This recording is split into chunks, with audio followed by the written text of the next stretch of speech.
நான் அரசியல் மேடையில சொன்னதுதான் டிஎம்டிகே 2.0 ஸ்டார்ட் ஆகுதுன்ட்டு. அது ஒவ்வொரு இடத்தையும் நீங்க பாப்பீங்க. வெறும் அரசியல் மேடை சினிமாலையும் டிஎம்டிகே 2.0 அப்படின்னு ஸ்டார்ட் ஆனா இன்னைக்கு ஷம்மு ஒரு பக்கம் வருவாப்புல, நம்ம கட்சி ஒரு பக்கம் வளரும், நம்ம நினைச்ச கொள்கைகள் ஒரு பக்கம் வளரும்.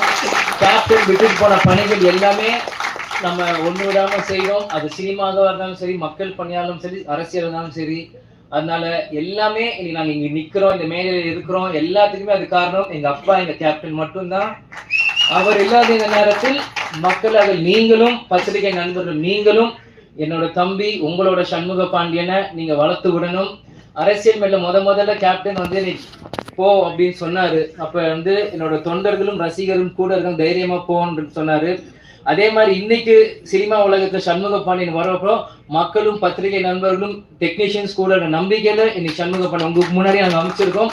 நாங்க எந்த பிலிம் எந்த ஷூட்டிங் நாங்களாம் வரமாட்டோம். உங்களை நம்பி